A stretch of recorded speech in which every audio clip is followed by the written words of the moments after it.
Pernahkah Anda bertanya-tanya apakah suatu bangsa sekuat, berpengaruh, dan ditakuti seperti Amerika Serikat muncul di halaman-halaman firman Tuhan?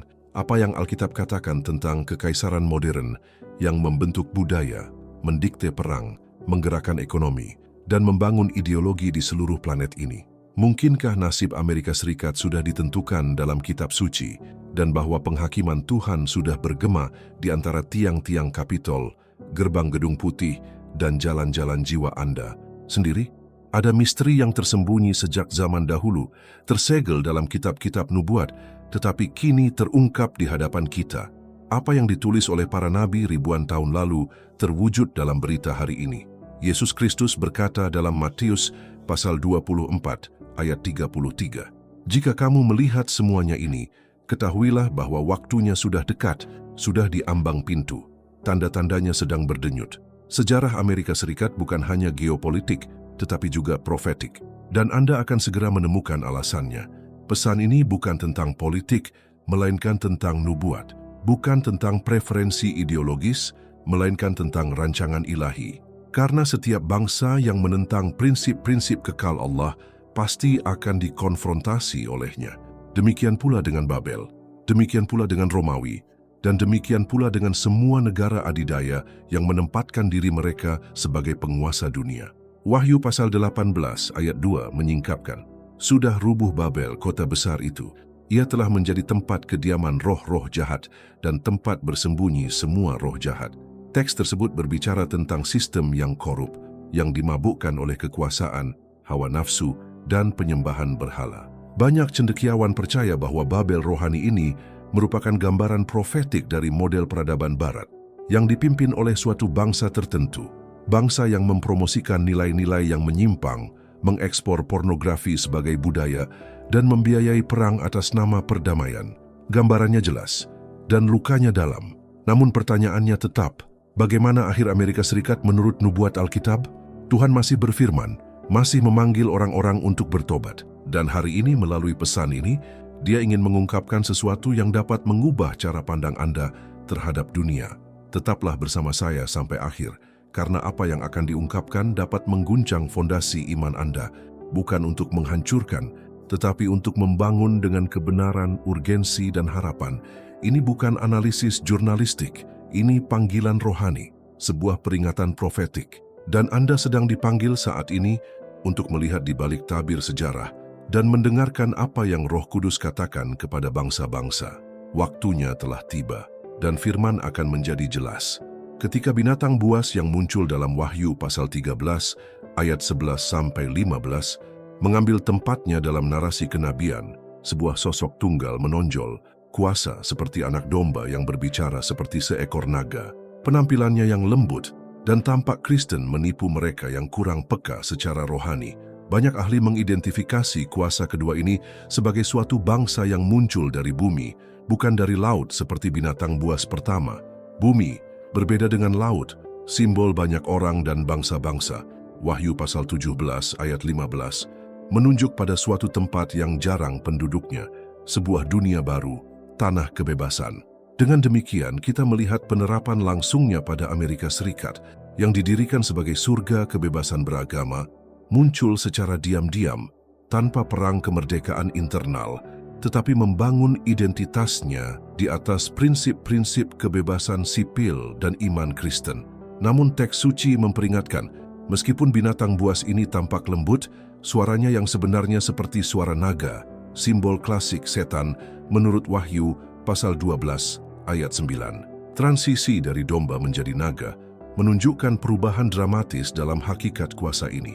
Negara yang dulu menawarkan kebebasan kini menerapkan hukum dan praktik yang sejalan dengan sistem penindasan binatang buas pertama, yaitu Roma yang religius dan politis. Nubuat ini mengungkapkan bahwa Amerika Serikat, meskipun lahir sebagai benteng kebebasan, pada akhir zaman akan menjadi alat penipuan dan pemaksaan spiritual. Mereka menyebabkan bumi dan semua penghuninya menyembah binatang buas pertama, Wahyu 13:12, mempromosikan kultus otoritas global yang pernah menganiaya orang-orang kudus yang maha tinggi, Daniel 7:25. Skenario eskatologis ini menggambarkan jalan yang gelap dan dapat diprediksi. Amerika Serikat melalui pengaruh politik, ekonomi, dan bahkan agamanya akan membawa dunia ke dalam kebangkitan rohani palsu, sebuah gerakan yang tampak surgawi tetapi pada hakikatnya jahat. Teks yang sama dalam Wahyu pasal 13 ayat 13 menyatakan bahwa kuasa ini melakukan tanda-tanda yang dahsyat, bahkan menurunkan api dari langit ke bumi di depan mata manusia. Bahasa seperti itu secara langsung membangkitkan turunnya api di Gunung Karmel. Kitab Raja-Raja 1 pasal 18 ayat 38 ketika Elia berhadapan dengan para nabi Baal. Namun kali ini api itu tidak datang dari Tuhan, melainkan dari tipu daya, sebuah pentakosta palsu. Sebuah kebangkitan yang dibuat-buat, yang menggoda massa dengan tanda-tanda, mukjizat, dan manifestasi yang tampak rohani, tetapi menuntun pada kesalahan. Ayat 14 membawa kita pada salah satu pernyataan yang paling mengkhawatirkan. Dan ia menyesatkan mereka yang diam di bumi dengan perbuatan-perbuatan ajaib yang telah diberikan kuasa kepadanya. Penipuan itu akan bersifat permisif, sah, karena merupakan bagian dari penghakiman ilahi atas generasi yang menolak mengasihi kebenaran. Sebagaimana Paulus peringatkan dalam suratnya kepada jemaat di Tesalonika, 2 Tesalonika pasal 2 ayat 10, Allah akan mengirimkan sesat yang dahsyat sehingga mereka percaya akan dusta. Amerika Serikat melalui sistem dan aliansinya akan menampilkan kepada dunia sebuah gambaran binatang itu. Bukan hanya serupa tetapi identik dalam roh, sebuah sistem politik keagamaan yang memaksakan imannya melalui dekrit. Wahyu pasal 13 ayat 15 memperdalam kengerian saat ini. Binatang kedua diberi kuasa untuk memberikan nafas kepada patung binatang itu sehingga ia bahkan dapat berbicara dan membunuh semua orang yang tidak menyembahnya. Disinilah puncak pemaksaan rohani terungkap.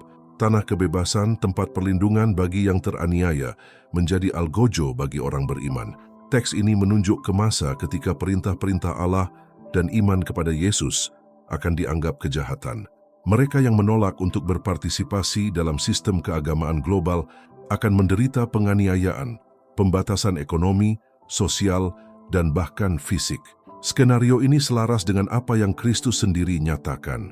Lalu mereka akan menyerahkan kamu untuk disiksa dan dibunuh, dan kamu akan dibenci oleh semua bangsa oleh karena namaku. Injil Matius pasal 24 ayat 9. Namun bagaimana ini akan terjadi dalam praktik?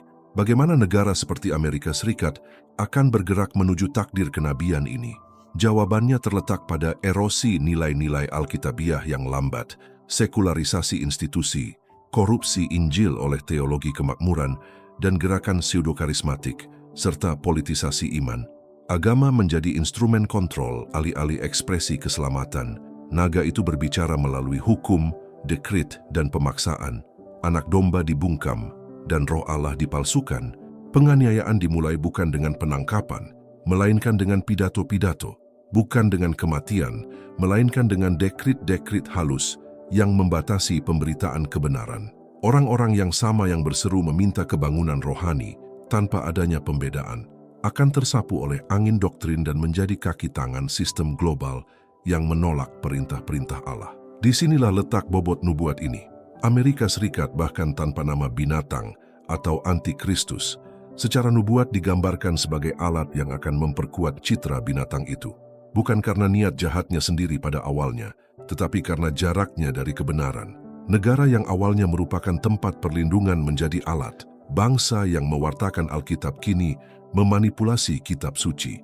Dan seperti Israel kuno yang menolak para nabi dan menyalibkan Mesias, bangsa ini juga akan menanggung akibat perannya dalam drama terakhir sejarah manusia. Sebagaimana Yesus meratapi Yerusalem, "Berkali-kali aku rindu mengumpulkan anak-anakmu, tetapi kamu tidak mau." Injil Matius pasal 23 ayat 37. Demikian pula halnya dengan Amerika Serikat. Kasih karunia yang ditawarkan akan dihina dan penghakiman akan datang. Mengingat panorama yang gelap dan profetik ini, kita dituntun untuk merenungkan perkembangan terakhir yang akan segera terjadi di depan mata kita. Teks Wahyu pasal 13 ayat 16 hingga 18 menyingkapkan bahwa binatang yang menyerupai anak domba ini akan memaksa setiap orang, kecil dan besar, kaya dan miskin, merdeka dan hamba, untuk menerima tanda pada tangan kanan atau dahi mereka. Di sini kita tidak lagi hanya berurusan dengan kebijakan, pidato, atau ideologi, tetapi dengan ketetapan universal. Pengenaan tanda binatang itu adalah puncak penipuan global, di mana tidak akan ada ruang untuk kenetralan rohani. Tangan kanan melambangkan tindakan, dahi melambangkan pikiran, artinya akan ada orang-orang yang menerimanya karena kenyamanan, dan yang lain karena keyakinan. Bagaimanapun, umat manusia akan terpolarisasi antara mereka yang mengikuti binatang dan patungnya, dan mereka yang mengikuti anak domba, sebagaimana dinyatakan dalam Wahyu pasal 14 ayat 4. Tanda ini bukan sekadar chip teknologi atau kode digital yang terisolasi, seperti yang diklaim banyak orang secara sensasional. Tanda ini merupakan simbol kenabian yang mewakili ketundukan secara sadar atau praktis terhadap sistem keagamaan yang bertentangan dengan hukum Tuhan. Dasar kenabian membawa kita kembali ke konflik sentral antara otoritas manusia dan otoritas ilahi. Dan disinilah letak inti dari krisis terakhir, penyembahan. Siapa yang akan disembah? Sang Pencipta atau ciptaan? Sabat Alkitab sebagai peringatan penciptaan, Keluaran pasal 20 ayat 8-11, atau hari yang dipaksakan oleh tradisi manusia, seperti hari Minggu, yang secara historis ditetapkan sebagai tanda otoritas gereja yang murtad. Oleh karena itu, tanda binatang adalah penolakan terhadap perintah-perintah Tuhan demi tradisi manusia, sebagaimana dikecam oleh Yesus dalam Markus pasal 7 ayat 7. Sia-sia mereka menyembah aku, sedangkan ajaran yang mereka ajarkan adalah perintah manusia. Keterkaitan antara Amerika Serikat dan penerapan tanda ini menjadi jelas ketika kita menganalisis kecenderungan bangsa ini yang semakin meningkat untuk menggabungkan agama dan politik dengan mendorong hukum yang menguntungkan kelompok agama tertentu dan meminggirkan mereka yang tetap setia pada firman. Salah satu contohnya adalah upaya terus-menerus untuk melegalkan dan melembagakan hari Minggu sebagai hari istirahat nasional, sebuah usulan yang telah beredar di berbagai periode dalam sejarah Amerika dan menurut nubuat akan kembali dengan kekuatan penuh di akhir zaman. Hukum hari Minggu akan menjadi bentuk nyata dari penerapan patung binatang itu, sebuah titik kepatuhan yang dipaksakan yang akan menguji kesetiaan setiap orang. Ayat 17 menegaskan betapa seriusnya krisis ini, sehingga tidak seorang pun dapat membeli atau menjual selain dari mereka yang memakai tanda itu. Ini menyiratkan sanksi ekonomi universal. Mereka yang tidak tunduk pada sistem akan kehilangan hak-hak sipil mereka dan dikecualikan dari perdagangan, jasa, dan masyarakat. Di sini, nubuat Daniel pasal 12 ayat 1 digenapi, yang mengumumkan suatu masa kesukaran yang belum pernah terjadi. Penganiayaan akan menjadi nyata. Banyak orang akan kehilangan segalanya, pekerjaan, rumah, sumber daya, keamanan. Namun mereka tidak akan kehilangan iman mereka, karena ada tertulis, orang yang mengenal Allahnya akan menjadi kuat dan melakukan perbuatan-perbuatan yang ajaib. Daniel pasal 11 ayat 32. Kesetiaan akan diuji secara ekstrim, tetapi orang yang setia akan menang oleh darah anak domba. Wahyu pasal 12 ayat 11. Dan kemudian kita sampai pada klimaksnya, ayat terkenal dari Wahyu pasal 13 ayat 18. Yang penting di sini ialah hikmat. Hendaklah orang yang berpengertian menghitung bilangan binatang itu, sebab bilangan itu adalah bilangan manusia dan bilangannya 666. Angka 666 lebih dari sekadar sandi mistis. Angka ini melambangkan puncak sistem penyembahan palsu yang berpusat pada manusia, yang meninggikan otoritas manusia di atas otoritas ilahi. Angka 6 dalam Alkitab adalah simbol ketidaksempurnaan, ketidaklengkapan, dan ketidaklayakan Tuhan. Dan diulang 3 kali, angka ini melambangkan trinitas setan, naga, setan, binatang, Romawi kepausan, dan nabi palsu. Protestanisme murtad khususnya dipersonifikasikan di Amerika Serikat. Angka ini bukan sekadar kode, melainkan sebuah prinsip pemberontakan terorganisir melawan Tuhan yang menggunakan kedok kesalehan untuk menyembunyikan kejahatan. Pada titik inilah Amerika Serikat menjadi ujung tombak sistem ini. Ia tidak menggantikan binatang buas dari laut, Roma, melainkan bertindak sebagai lengan eksekutifnya. Ia menggunakan kekuatan militer, politik, dan ekonominya untuk memaksa dunia menyembah binatang buas dan patungnya. Ia adalah koalisi global yang menyatukan kekuatan agama dan politik untuk membangun tatanan dunia baru, bukan hanya geopolitik, tetapi juga spiritual. Sebuah tatanan yang menghilangkan kebebasan hati nurani dan memaksakan keseragaman agama. Sebuah ekumenisme yang dipaksakan, di mana keberagaman keyakinan akan dianggap subversif, dan kesetiaan Alkitabiah, terorisme spiritual. Inilah nasib akhir Amerika Serikat, dari pembela kebebasan menjadi agen persekusi. Dan bahkan sekarang, tanda-tandanya sudah jelas.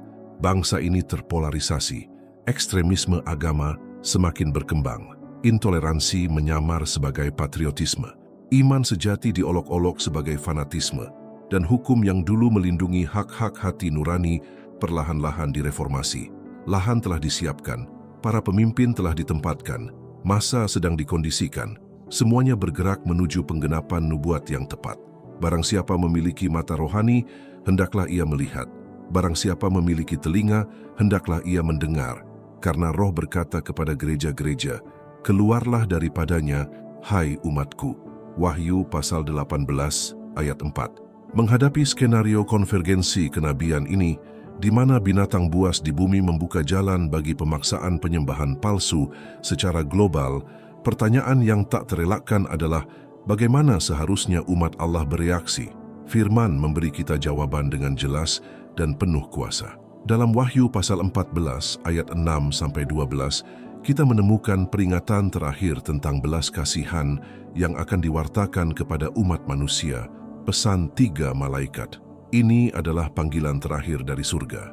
Tidak akan ada peringatan lain, tidak ada wahyu baru. Ketiga malaikat ini mewakili umat Allah dalam misi eskatologis mereka dengan lantang menyatakan bahwa saat penghakiman telah tiba dan bahwa kita harus menyembah Dia yang menjadikan langit dan bumi, laut dan semua mata air. Sebuah gema langsung dari perintah keempat yang merujuk kita pada Sabat Tuhan sebagai meterai penciptaan dan penebusan. Berbeda dengan tanda binatang buas, Allah juga memiliki sebuah tanda, sebuah meterai yang akan dibubuhkan pada dahi hamba-hambanya yang setia. Yehezkiel pasal 9 ayat 4, Wahyu pasal 7 ayat 3. Dunia akan terbagi menjadi 2 kelompok, yang dimeteraikan dan yang ditandai penyembah anak domba dan penyembah binatang.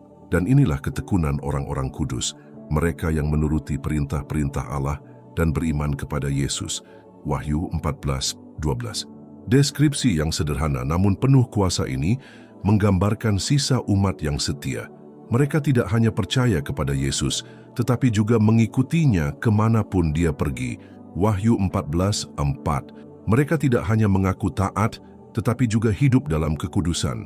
Mereka tidak tunduk pada sistem agama yang dominan, bahkan jika itu mengorbankan kebebasan, harta benda, dan nyawa mereka. Mereka adalah orang-orang yang menginginkan kedatangannya. 2 Timotius 4:8, dan yang seperti gadis-gadis bijaksana dalam perumpamaan itu, menjaga pelita mereka tetap menyala dengan minyak roh, menantikan seruan tengah malam. Lihat, mempelai datang, pergilah dan sambutlah Dia. Sudah waktunya untuk bangkit. Sudah waktunya untuk meninggalkan tidur rohani. Kesuaman Laodikia tak akan bertahan dari api ujian akhir.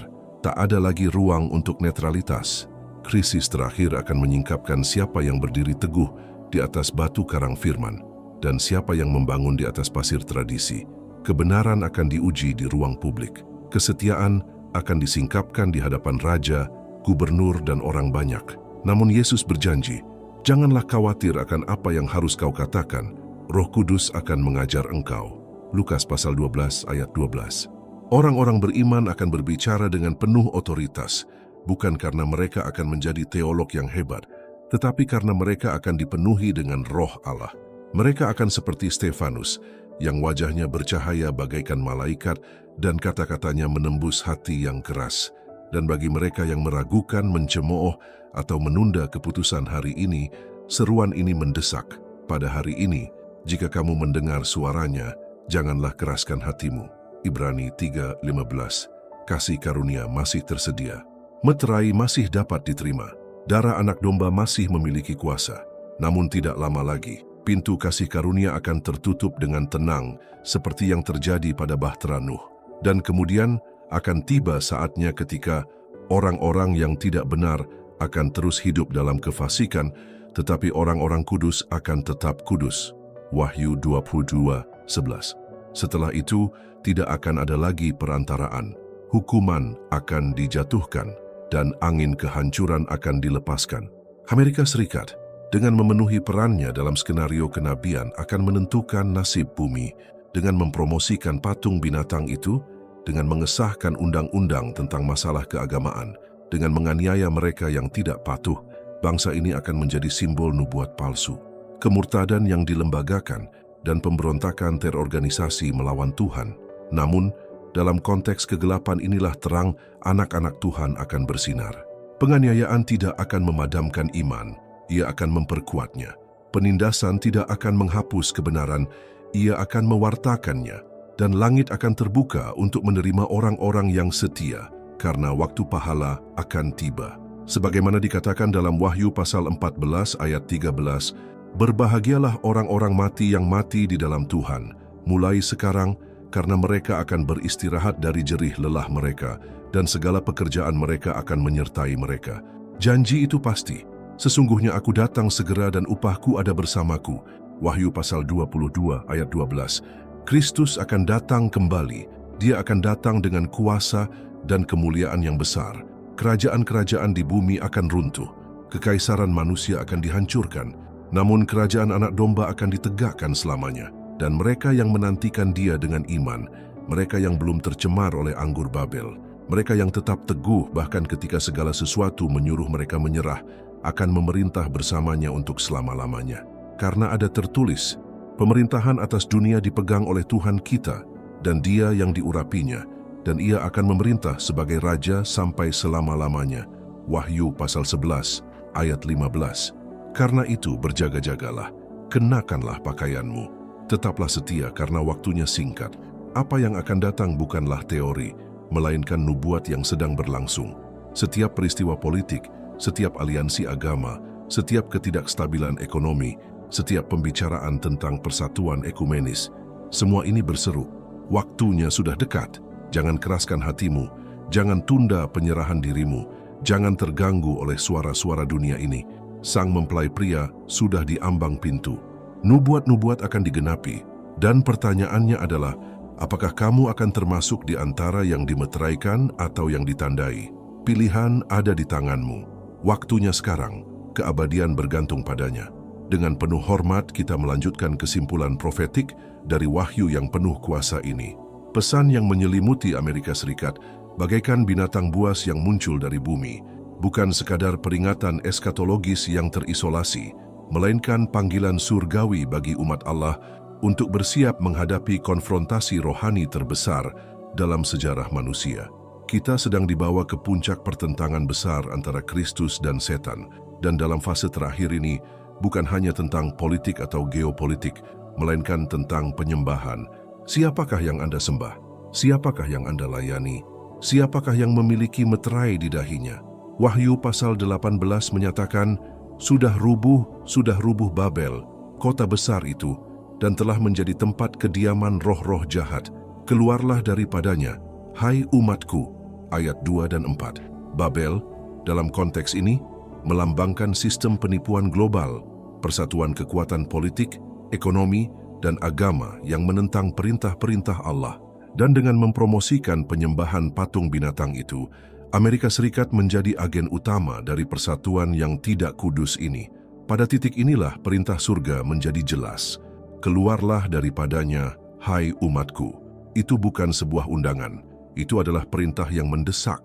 Allah memiliki umat di dalam sistem agama yang korup, dan Dia memanggil mereka keluar sebelum terlambat. Tipu daya itu akan begitu meyakinkan sehingga, jika memungkinkan, bahkan akan menipu orang-orang pilihan. Matius pasal 24 ayat 24. Mukjizat-mukjizat palsu, tanda-tanda supernatural, dan manifestasi yang tampaknya rohani akan digunakan untuk meneguhkan otoritas binatang itu. Namun hanya mereka yang mengenal kitab suci secara mendalam, yang memiliki hubungan yang hidup dengan Roh Kudus, yang akan mampu membedakan antara yang benar dan yang salah. Ini bukan saatnya untuk bersikap dangkal. Ini saatnya untuk menggali lebih dalam, untuk mencari Tuhan melalui puasa, doa, dan kehancuran. Allah mengabaikan masa kebodohan, Tetapi sekarang Dia memerintahkan semua orang dimanapun untuk bertobat. Kisah Para Rasul pasal 17 ayat 30. Firman nubuat juga menunjukkan kepada kita bahwa akan ada suatu umat, suatu sisa yang akan dimeteraikan dengan meterai Allah yang hidup. Wahyu pasal 7 ayat 2 dan 3. Meterai ini lebih dari sekadar simbol. Ini adalah perlindungan ilahi terhadap tulah-tulah terakhir. Sementara dunia dirusak oleh malapetaka yang belum pernah terjadi sebelumnya, sementara struktur manusia runtuh, sementara mereka yang telah menerima tanda binatang menderita tanpa kelegaan, mereka yang dimeteraikan akan dipelihara di bawah sayap yang maha tinggi. Mazmur 91 ayat 4. Mereka tidak akan dibebaskan dari penganiayaan, tetapi mereka akan dilindungi dari kehancuran akhir. Mereka akan melewati api, seperti ketiga orang Ibrani di dalam perapian, tetapi mereka tidak akan dibakar, karena Anak Manusia akan menyertai mereka. Dan di saat tergelap dalam sejarah manusia, ketika tampaknya binatang itu telah menang, ketika orang benar dikepung, ketika dekrit kematian diumumkan terhadap orang-orang beriman, maka suara Tuhan akan terdengar seperti guntur dari surga, dan akan ada gempa bumi yang dahsyat, dan langit akan terkoyak seperti gulungan kitab, dan Kristus akan muncul di awan-awan dengan kuasa dan kemuliaan yang besar. Wahyu pasal 16 ayat 17, Matius pasal 24 ayat 30. Raja-raja bumi, para jenderal, orang kaya dan berkuasa akan berseru kepada batu-batu, "Jatuhkanlah kami dan sembunyikanlah kami dari wajah Dia yang duduk di atas takhta." Tetapi orang benar akan mengangkat mata mereka dan berkata, "Inilah Allah kita yang telah kita nanti-nantikan." Yesaya pasal 25 ayat 9. Penghakiman itu pasti, pembebasan itu nyata. Kedatangan Kristus kembali bukanlah sebuah alegori, melainkan sebuah janji. Dan seperti yang Petrus katakan, firman nubuat itu makin diteguhkan oleh kami. Alangkah baiknya jika kamu memperhatikannya, sama seperti memperhatikan pelita yang bercahaya di tempat yang gelap sampai fajar menyingsing. 2 Petrus pasal 1 ayat 19. Nubuat adalah pelita, Alkitab adalah petanya, Roh Kudus adalah penuntunnya, dan Anak Domba adalah tujuan akhirnya. Jadi, saudara-saudari, apa yang akan kita lakukan dengan kebenaran ini? Kenetralan sekarang adalah pengkhianatan, keraguan-raguan sekarang adalah bahaya, waktu persiapan adalah sekarang. Seperti pada zaman Nuh, undangan sedang diulurkan, bahtera terbuka, pintu kasih karunia masih dapat diakses. Namun pintu itu akan segera ditutup dan kemudian akhir akan tiba. Waktunya telah genap, kerajaan Allah sudah dekat. Bertobatlah dan percayalah kepada Injil. Markus pasal 1 ayat 15. Inilah panggilan terakhir. Bunyi sangkakala sudah bergema dalam roh mereka yang mendengarnya. Roh dan sang mempelai wanita berkata, "Marilah." Dan barang siapa yang mendengar, hendaklah ia berkata, "Marilah." Barang siapa yang haus, hendaklah ia datang. Barang siapa yang mau, hendaklah ia mengambil air kehidupan dengan cuma-cuma. Wahyu pasal 22 ayat 17. Sang Raja sedang datang, para malaikat bersiap, surga hening, dan mata semesta tertuju pada kita. Bangunlah, hai kamu yang tidur, bangkitlah dari antara orang mati, dan Kristus akan menerangi kamu. Efesus pasal 5 ayat 14. Maranatha, datanglah Tuhan Yesus.